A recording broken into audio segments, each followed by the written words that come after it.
అందరికీ నమస్తే అండి. వైఎస్ఆర్ కాంగ్రెస్ పార్టీ వాళ్ళు అంగీకరించినా అంగీకరించకపోయినా ఆ పార్టీలో ఒక పెద్ద తిరుగుబాటు వచ్చింది. ఇదేదో కల్పించి చెప్తున్నది కాదు. కావాలంటే కనుమూరు రవిచంద్రారెడ్డి గారు 2-3 రోజుల నుంచి మాట్లాడుతున్న అంశాలు మీరు వినండి. సాక్షి డిబేట్లో నిన్న కొమ్మినేని శ్రీనివాస్ గారి సాక్షి డిబేట్లో కూడా ఈ రవిచంద్రారెడ్డి గారు చేసిన కామెంట్స్ ఒకసారి వినండి. సో వైసీపీలో తిరుగుబాటు వచ్చింది అనడానికి ఆయన చేస్తున్న కామెంట్సే నిదర్శనం. అది కూడా మామూలు స్థాయిలో కాదు, పెద్ద స్థాయిలో. రవిచంద్రారెడ్డి గారు వైఎస్ఆర్ కాంగ్రెస్ పార్టీ జాతీయ అధికార ప్రతినిధి.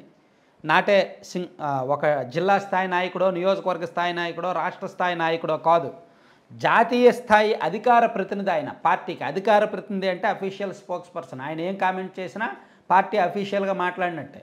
మరి ఆయన చెప్తున్నారు విజయసాయిరెడ్డి గారు పార్టీకి వ్యతిరేకంగా ఉన్నారు, చాలామంది రాజ్యసభ సభ్యుల్ని ఆయనే దగ్గరుండి టీడీపీలోకో బీజేపీలోకో పంపిస్తున్నారు, ఆయన వెనక అనుమానాలు ఉన్నాయన్నట్టు ఆయన చెప్తున్నారు. సో దానికి తగ్గ వార్త కూడా వచ్చింది. అలాగే సజ్జల రామకృష్ణారెడ్డి గారు వలన పార్టీ ఇలా అయింది. సజ్జల రామకృష్ణారెడ్డి గారు పార్టీ అధికారంలో ఉన్నప్పుడు ఆ పార్టీని నాశనం చేయడానికి ఆయనే కారణం. జగన్మోహన్ రెడ్డి గారి తప్పేమీ లేదు. నిజంగా జగన్మోహన్ రెడ్డి గారు మళ్ళీ సీఎం అవ్వాల్సిన వ్యక్తే. ఆయనకు ప్రజల మద్దతు ఉంది, ప్రజల్లో ఆయనేమీ బలహీనపడలేదు. కానీ సజ్జల రామకృష్ణారెడ్డి గారు చేసిన కొన్ని పనుల వల్లనే పార్టీ ఇలా బలహీనపడింది అని చెప్పి ఇండైరెక్ట్గా కొన్ని కామెంట్స్ చేశారు. సజ్జల గారి పేరు డైరెక్ట్ ఎత్తలేదు, కానీ ఇండైరెక్ట్గా ఎత్తారు. సో మరి వైసీపీలో తిరుగుబాటు కాదా? ఇప్పుడు ఈయనే కాదు, కేవలం రవిచంద్రారెడ్డి గారు అని చెప్తున్న మాటలను బట్టే మనం చెప్పట్లా. మోపిదేవి వెంకటరమణ గారు ఎప్పుడు నాయకుడండి?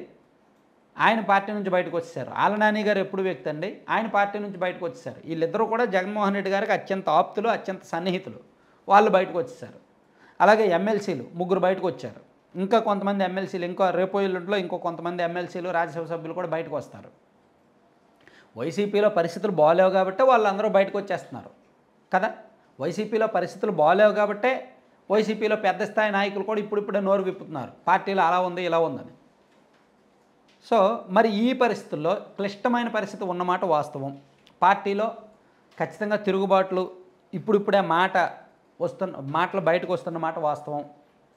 మరి జగన్మోహన్ రెడ్డి గారి దగ్గర సొల్యూషన్ ఉందా లేదా?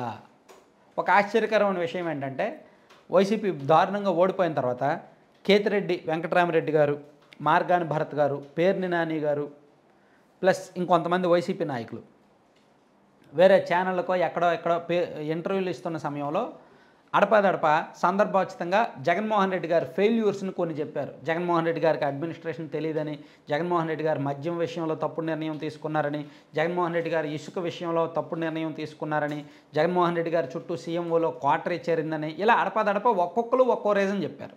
ఒక్కొక్కరు ఒక్కో రీజన్ చెప్పారు అంటే ఆ రీజన్స్ అన్నీ మనం బయట పెట్టుకుంటే 100 మంది 100 కారణాలు చెప్పినట్టే కదా లెక్క, అవునా?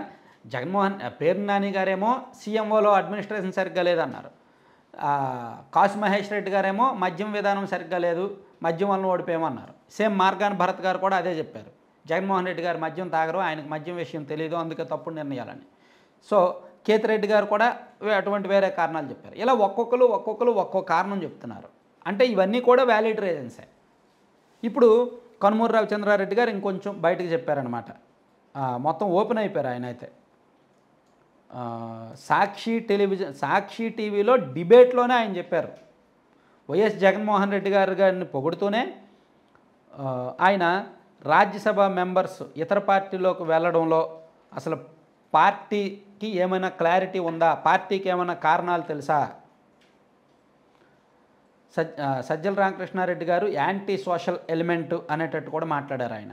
అలాగే చాలా నియోజకవర్గాలను ఆయన పాడు చేశారు, చాలామంది నాయకులను ఆయన తప్పుదోవ పట్టించారు అని చెప్పి కూడా ఆయన కామెంట్ చేశారు. He is a covert in the YSRCP central office. Because of him the party has faced and humiliating defeat in the current recent elections he said. ఇట్లా చాలా ఉన్నాయి. సో దీనిలో రవిచంద్రారెడ్డి గారు చెప్పిన కామెంట్స్లో కొన్ని మిక్స్డ్ రియాక్షన్స్ వస్తున్నాయి. కొంతమంది ఆయనకు మద్దతు పలుకుతున్నారు, ఎస్ ఆయన చెప్పింది కరెక్టే అంటున్నారు. కొంతమంది ఏమో తప్పు, అలా మాట్లాడకూడదు కదా, ఓపెన్గా అలా మాట్లాడకూడదు కదా, జాతీయ అధికార ప్రతినిధి అయ్యుండి అలా ఎలా మాట్లాడతారని కొంతమంది అంటున్నారు. సో ఇక్కడ రవిచంద్రారెడ్డి గారు మాట్లాడిన దాని మీద పూర్తిగా అందరూ వ్యతిరేకిస్తే తిరుగుబాటు లేనట్టే. కానీ ఆయన మాట్లాడుతున్నది చాలా వరకు వాస్తవం అని చాలామంది ఆయనకు సపోర్ట్ చేస్తున్నారు. సో వైసీపీలో ఉన్న అంతర్గత పరిణామాలు ఎంత వేడిగా ఉన్నాయని ఈ ఘటనలు చూస్తే మనం తెలుసుకోవచ్చు. Thank you.